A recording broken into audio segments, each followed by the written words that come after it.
Kita selalu mendengarkan orang-orang atau cewek yang jualan kan ya, atau perempuan yang jualan itu kan juga ada. Nah kalau misalkan kalau tadi itu suara perempuan adalah aurat, maka ya nggak akan ada perempuan jualan itu, ibu-ibu jualan itu, karena suaranya adalah aurat. Assalamualaikum warahmatullahi wabarakatuh. Ila hadratin Nabi Mustafa wa habibina syafiina wa qurratina salam. Ana wazana apa ana wa umatana jadana jadatina musyakhana wa khana sulana sakana sadana tu. Sallallahu alaihi wa alaihim rahmul fatihah.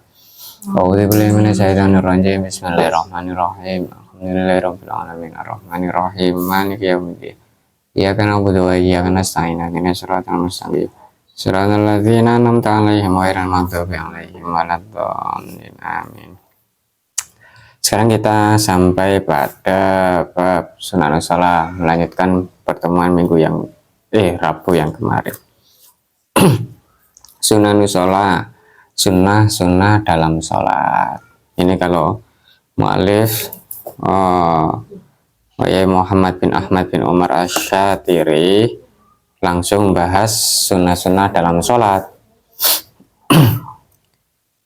Tapi kalau si Syarih ini membagi atau mengklasifikasi menjadi 3 bagian, yakni sunnah sebelum sholat, sunnah ketika sholat, dan sunnah setelah sholat.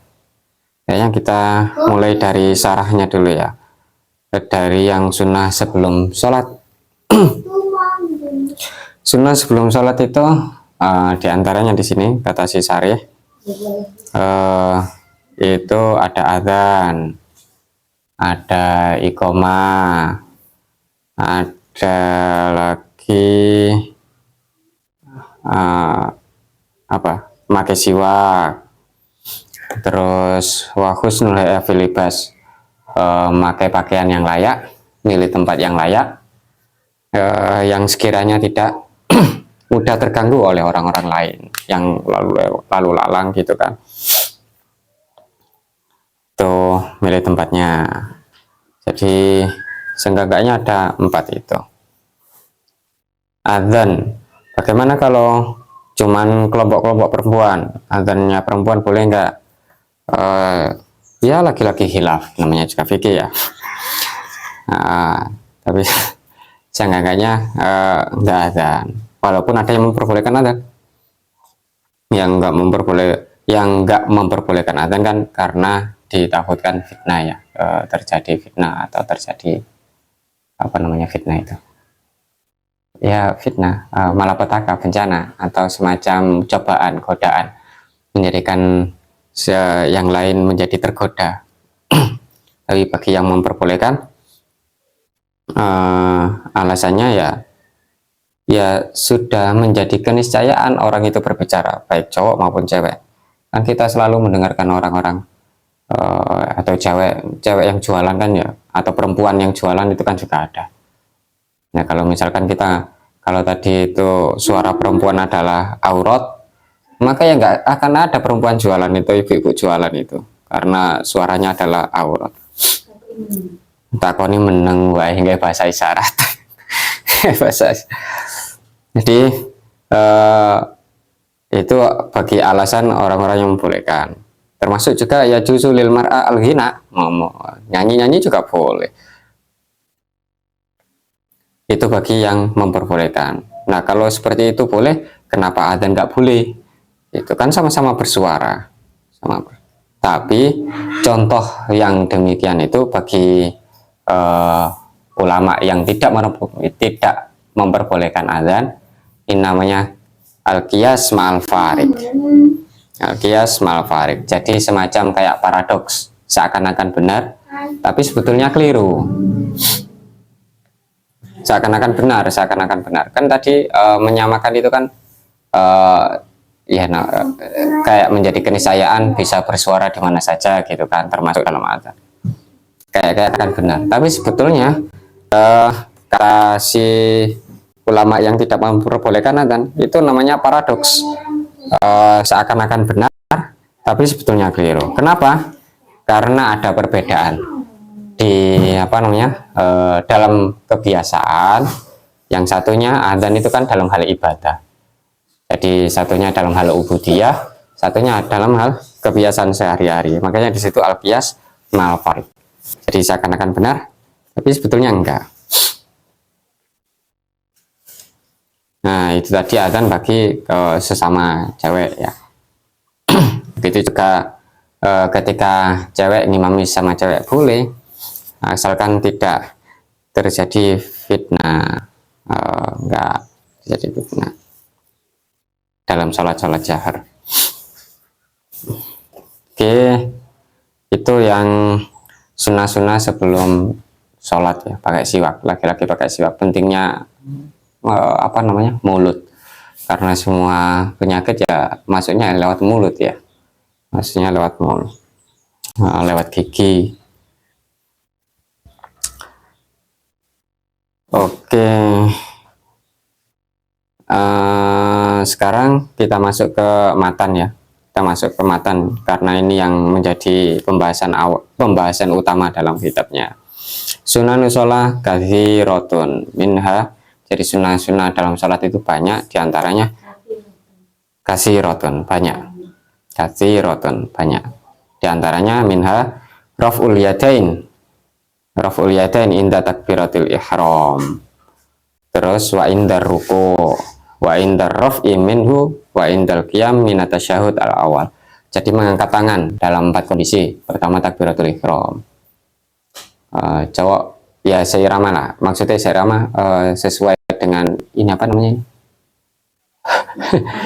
Ya sekarang goni anting lagi. Kan anting. Jempolannya sini. Jempolannya di sini. Nggak harus di sini pas gitu kan. Pokoknya setara lah, setara. Bagaimana dengan ujungnya? Di sini memang kata si Sare kalau bisa ujungnya ya ketemunya ya ini telinga paling atas. Tapi kan panjang jari masing-masing orang berbeda ya.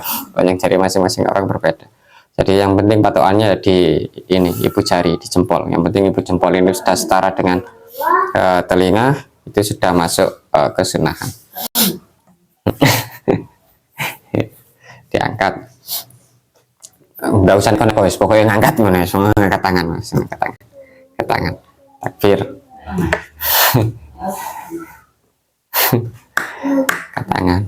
Terus begitu juga ketika mau ruko, itu juga ngangkat tangan, Allah. Terus bangun dari ruko, itu juga ngangkat tangan, sama ketika bangun dari tasyahud awal. Selebihnya kayak bangun dari sujud, mau sujud nggak pakai, atau bangun dari rakaat ketiga itu nggak pakai ngangkat tangan. Ngangkat tangannya ya cuma di 4 kondisi tadi.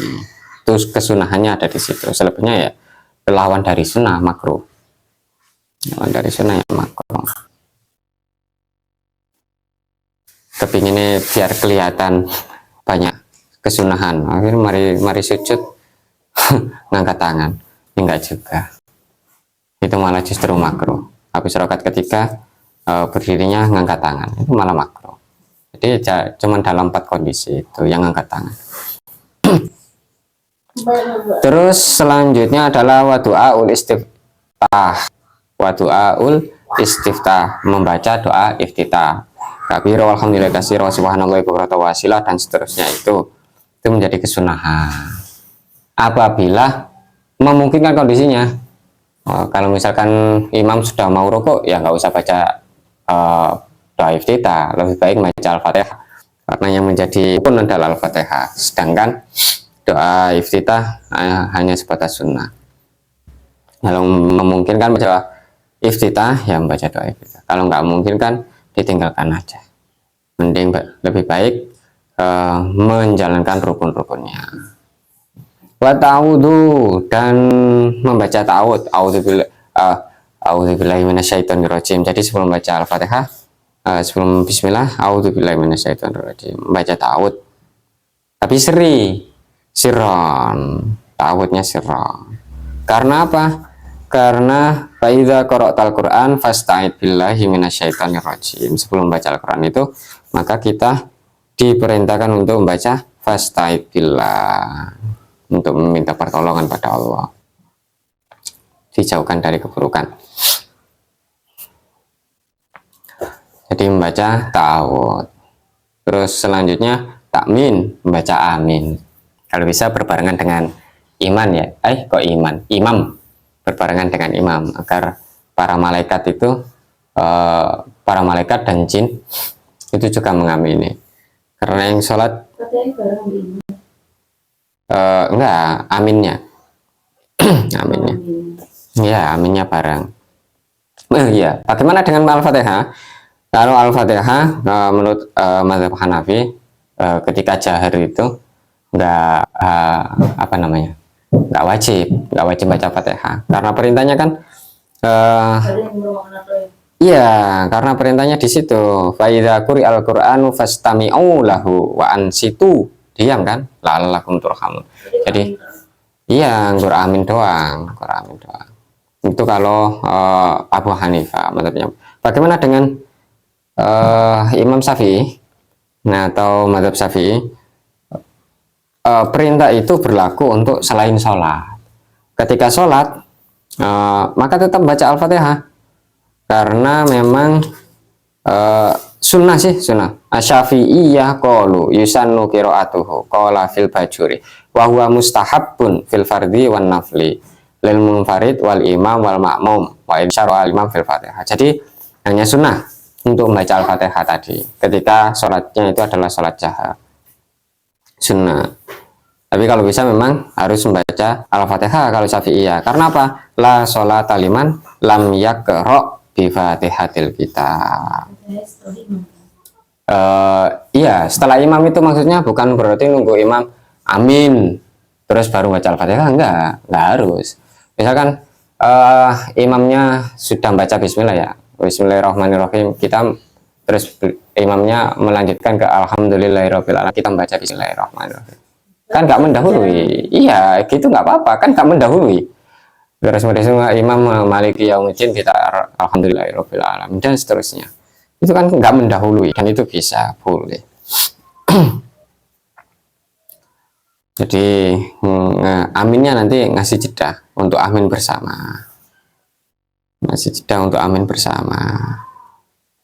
karena di situ nanti ya jin, malaikat dan seterusnya, dan yang ikut jamaah itu ikut mengamini bersama.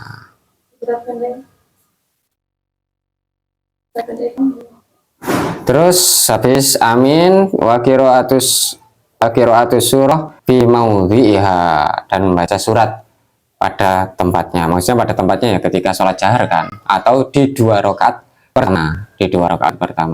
Rakaat ketika 4 kan nggak harus membaca surat, nggak disunahkan. Yang disunahkan adalah rakaat pertama sama rakaat kedua membaca surat. Baca surat, yes, bisa yang pendek atau bisa yang panjang, terserah.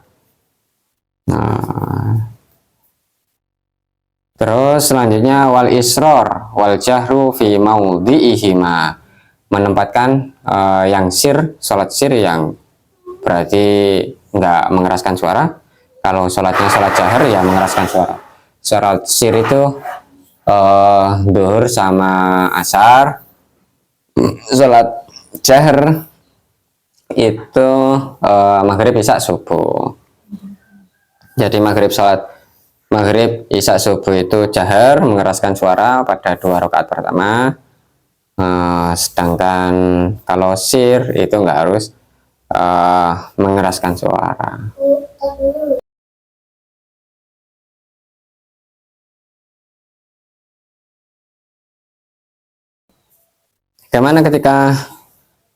Bagaimana ketika misalkan qodok sholat ya? Kalau qodok sholat kayak misalkan sholat asar itu kan harusnya sir ya, tidak mengeraskan suara. Tapi ya mau sholat asar 14 ya kan, tidurnya 14, akhirnya sholatnya qodoknya kan di malam hari, maka ya jahar, sholat asarnya jahar. Iya, sholat subuh kesiangan gitu kan,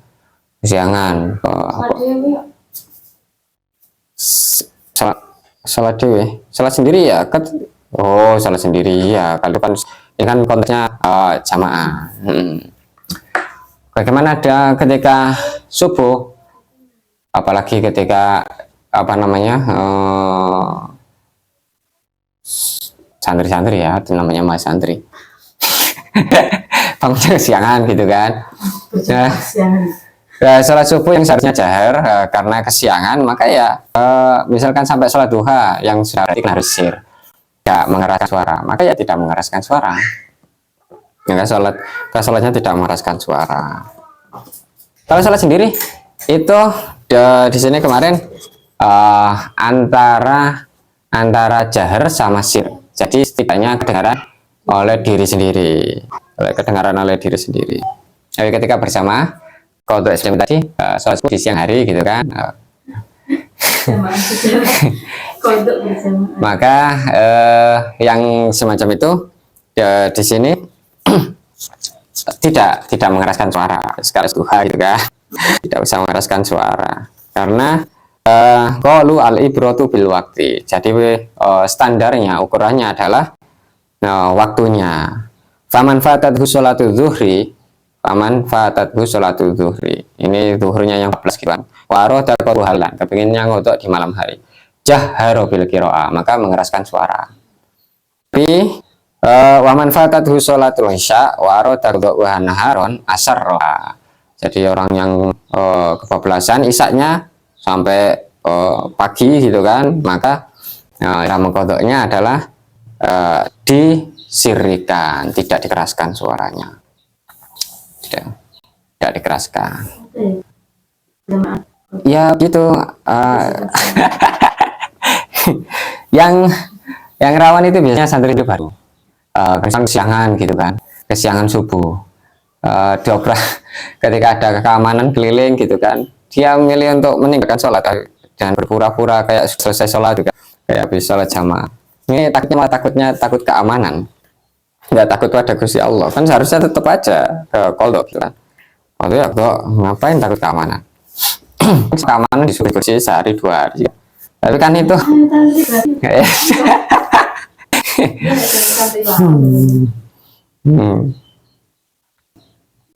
Oke, itu apabila begitu juga yang seharusnya sholat sir yang tidak mengeraskan suara, tapi dalam kondisi tertentu ketika butuh mengeraskan suara maka boleh dikeraskan. Misalkan ada orang buta lewat dan mau, kalau di sini contohnya orang buta lewat mau celaka gitu kan, boleh dikeraskan suaranya. Tapi yang sering kali kita alami itu bocah kecil-kecil, anak-anak kecil gitu kan, ketika bermain dan melebihi batas guyonan gitu kan. Nah, apabila membahayakan bagi si anak kecil usia 2 tahun atau 2 tahun ke bawah, boleh dikeraskan, walaupun itu seharusnya sholat sir, boleh dijaharkan. Atau sebaliknya, yang seharusnya sholat jahar, tapi karena kondisinya tidak memungkinkan untuk dijaharkan, maka boleh untuk disirkan, dipelankan suaranya. Misalkan kita bertamu ke rumah kita, nyampe tengah malam hari, sedangkan kita belum sholat maghrib atau isya dan mau jamak, enggak, di situ boleh disirkan, siri, biar nggak mengganggu tuan rumah yang lagi istirahat. Oke, itu tadi wal isror wal jahru fi mawdhi'ima, pada tempatnya lah. Sedangkan tempatnya tadi, konsep awalnya adalah maghrib, isya, subuh itu 2 rakaat pertama keras, sedangkan 2 rakaat yang selanjutnya enggak. Untuk yang duhur asar dipelankan. Terus watakbirat, ini sunnah selanjutnya adalah watakbiratul intiqalat. Nah, kalau takbiratul intiqalat, takbir dalam setiap gerakan perubahan ini memang sunnah ya, sunnah untuk tanpa mengangkat tangan, ya takbir doang.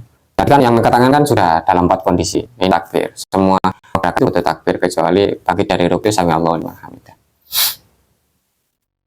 Nah, takbir itu dari awal gerakan, misalkan mau apa namanya, mau ruko ya dari mau ruko ini takbir Allahu Akbar gitu kan. Begitu juga nanti habis dari sujud mau berdiri ya, mau sujud ini sudah Allahu Akbar. Jadi dia dari awal. Kalau ini justru si Syarih mengingatkan bagi kalangan kita yang sering misalkan ngasih aba-abanya di akhir setelah berdiri biar tidak didahului oleh makmum misalnya. Nah, berdiri dulu dari sujud seret terus baru Allahu Akbar. Alasannya biar makmum nggak mendahului. Yang seperti itu tidak diterima alasan yang seperti itu. Jadi gerak itu takbiratul intiqalat, mengiringi gerak.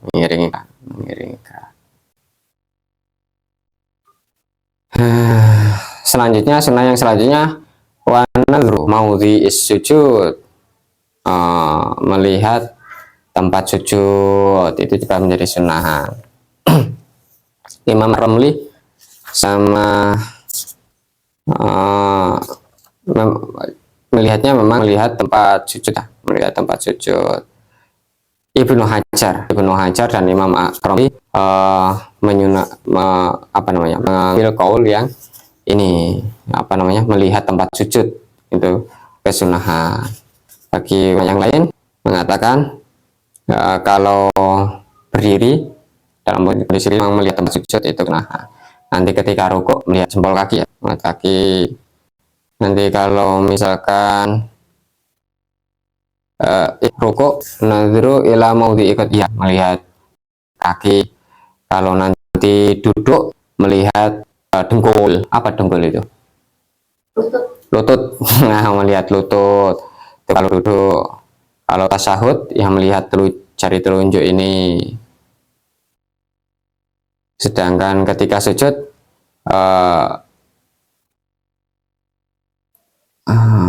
sujud ini melihat ke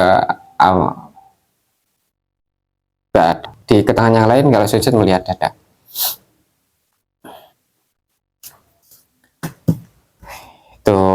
Itu kesunahan. Biar tetap fokus ya, pandangan tidak kemana-mana.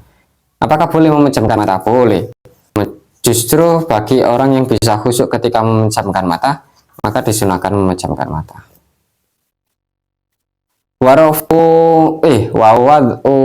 Wawad rohata ini ar-rukbata ini firruku. Nah, telapak tangan ini menyentuh kedua lutut ketika ruku itu juga sunnah. Mau digelantungke ya ora apa-apa, oke sunnah. Tapi sunnah tadi diletakkan di lutut, di dengkul. Kenanya di dengkul. Terus selanjutnya adalah tasbih ruku wa sujud, membaca tasbih subhana rabbiyal azim wa bihamdihi sama subhana rabbiyal a'la wa bihamdihi ketika sujud. Kalau yang rukuk ya subhana rabbiyal azim wa bihamdihi 3 kali.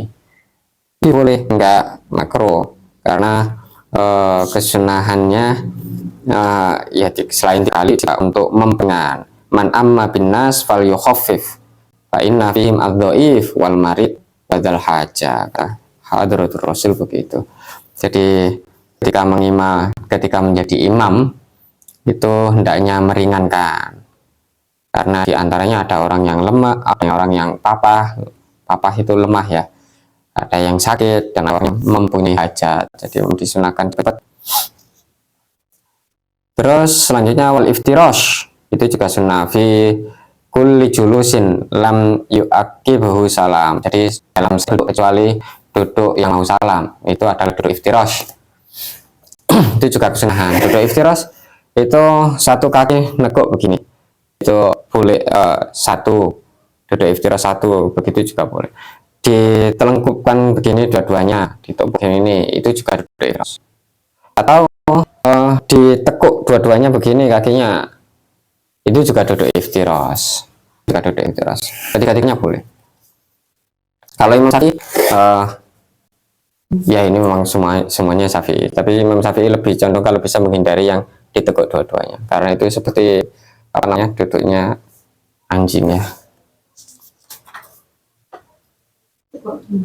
Kita dua-duanya begini boleh, karena itu juga masuk disebut duduk iftirash. Yang biasanya sering kita jumpai kan satunya begini, satu begini ya.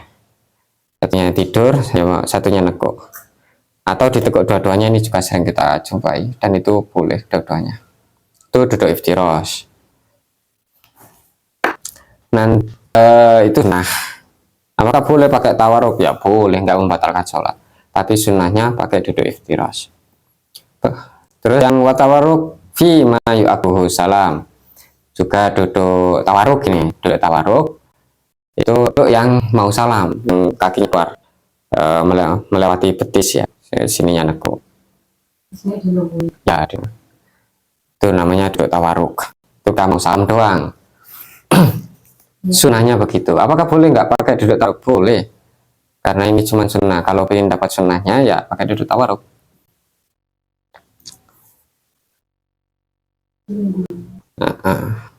Yang selanjutnya wataslimatusania,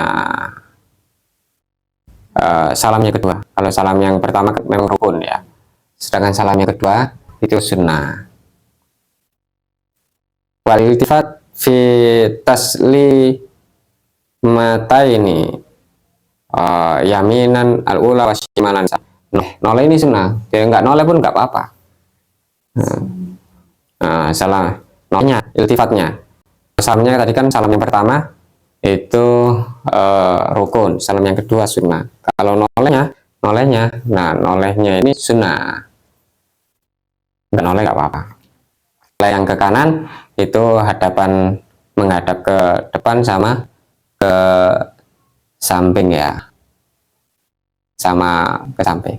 Sedangkan menoleh yang kedua itu ke samping sama ke belakang. Jadi memang agak noleh, harus kelihatan belakang. Tapi kalau noleh ke kanannya depan sama samping doang. Tapi kalau yang kanan itu sampai nengok ke belakang sedikit. Ditinggal mom. Tinggal mom. Nah, wa yusanu halat taslima al-ula an yastaghira alaman yaminahu wa mamahu. Jadi ke depan sama kanan. Min mu'minayil insi wal jin. Jadi manusia ada jin, pokoknya depan sama samping kanan. Sedangkan untuk yang kedua wa indasaniyah man ala yasarihi wa khalfahu, sebelah kiri sama belakangnya. Jadi jin juga ikut jamaah, pasti ada jinnya di situ. Kalau sholat sendiri bisa, bisa. Caranya kalau sholat sendiri biar jamaah sama jin itu, iya, yang pernah saya dengar itu pakai qomat ya. Satu caranya pakai qomat. Terus kedua niatnya menjadi imamanillahi ta'ala, itu otomatis nanti yang jadi makmum malaikat sama jin. Berarti nek sholat sendirian kayak gitu dan sholat jamaah? Iya, caranya begitu. Dengan syarat itu tadi ya, caranya tadi iqomat, terus kedua niatnya jadi imam. Berarti kalau sehari aja? Iya, syaratnya tidak boleh imam itu ya, syaratnya memang biasanya berjamaah, atau kedua ketinggalan jamaah. Jadi bukan memang sengaja enggak sholat wae kalian enggak seperti itu. Jadi memang ketinggalan jamaah atau biasanya lintas jamaah. Terus, kalau sudah seperti itu kalau nggak ada teman untuk mengerjakan jamaah ya sholat sama jin. Caranya begitu tadi. Qomat, terus niat jadi imam. Itu sunnah ketika dalam sholat ya. Nah ini sekarang sunnah setelah sholat. Sunnah setelah sholat ini biasa pakai seperti yang kita lakukan keseharian itu, istighfar, wiridan lah, wiridan, membaca tasbih, membaca al-fatihah, membaca alam nasroh, ya, subhanallah, alhamdulillah, itulah, sama Allahu Akbar, 3 kali. Itu kalau mau terburu-buru ya, subhanallah 3 kali, alhamdulillah 3 kali, Allahu Akbar 3 kali, terus kemudian yang satunya adalah la ilaha illallah. Jadi total 10. Itu yang diajarkan oleh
Wa yusannu qira'atu ayatul kursi. Oh, juga sunnah baca kursi, Fatihah dan Alam Nasyra.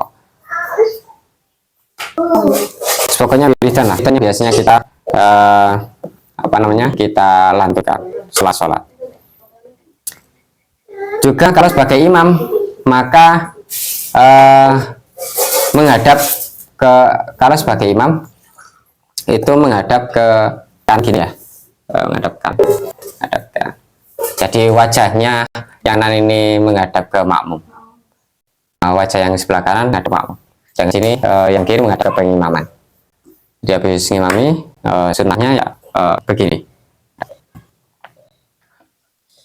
Bagaimana kalau misal di makam Hadratul Rasul atau di Masjid Hadratul Rasul ya, itu kan di Masjid Hadratul Rasul kan ada makamnya beliau ya, Shallallahu Alaihi Wasallam di sebelah kiri. Jadi kalau misalkan melakukan sunnahnya kayak tadi itu miring, maka otomatis akan membelakangi Hadratul Rasul. Nah, di sini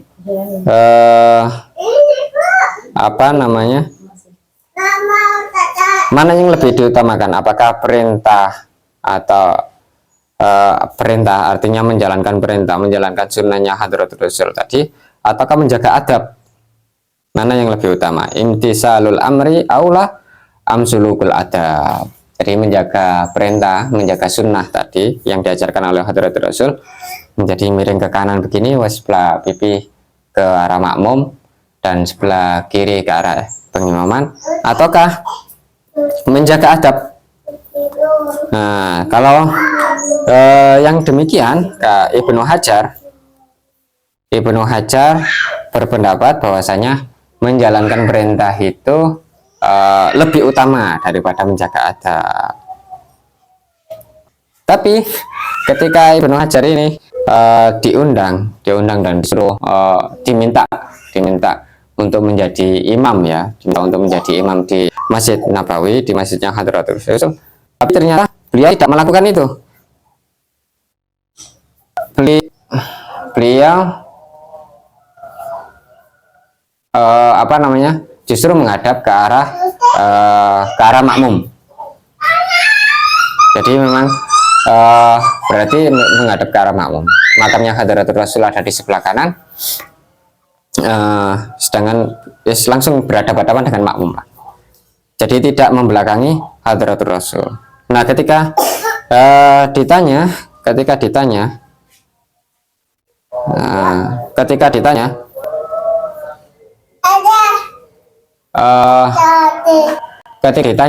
apakah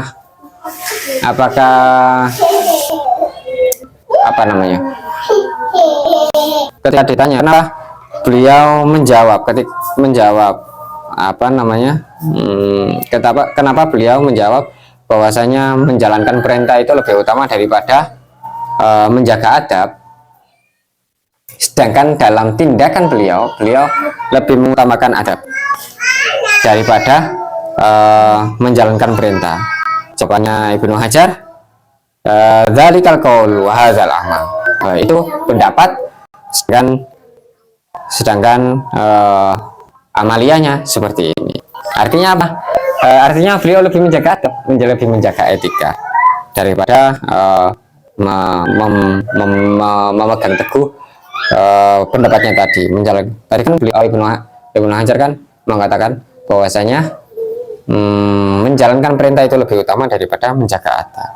Sedangkan dalam tindakan beliau lebih menjaga adab daripada berpegang teguh pada perintah. Ini menjadi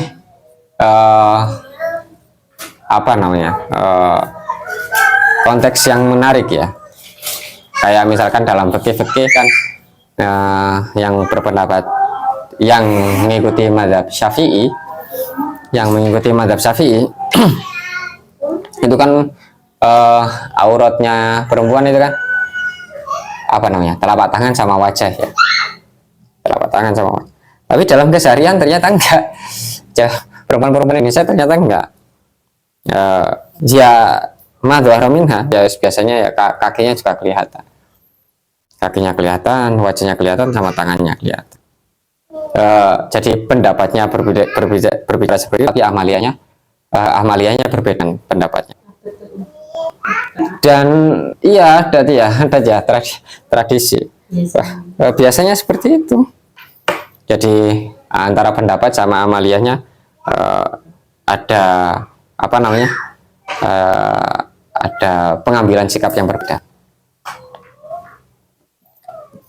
Hadzal qaul bagus ini, dzalikal qaul wa hadzal amal. Ini dari Ibnu Hajar ya, yang menarik untuk dijadikan statement. Jadi pendapat boleh saja bicara ngalor gitu, dan lebih memilih strict ya, lebih memilih yang kekeh. Memang kalau bisa ya kekeh seperti itu. Tapi dalam realitas di lapangan ya tidak harus kokoh itu, nggak harus seku itu.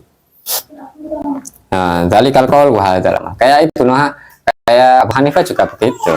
Dalam madhabnya tidak, dalam qaulnya kan tidak harus melakukan qunut. Tidak harus melakukan qunut. Tapi dalam realitanya, teman saya dulu yang dari Trinidad, si Isa Majid, itu ketika sudah pakai qunut, amaliyanya pakai qunut. Walaupun dalam kajian kitab itu Abu Hanifah tidak menekankan qunut. Tapi dalam realita di lapangan, para penganut Abu Hanifah ketika sholat subuh yang menjalankan qunut. Dan banyak hal lagi.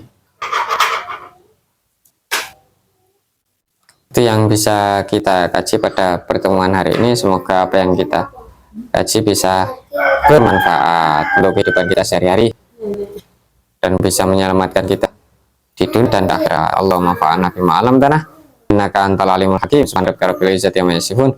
Wassalamualaikum warahmatullahi wabarakatuh. Assalamualaikum warahmatullahi wabarakatuh.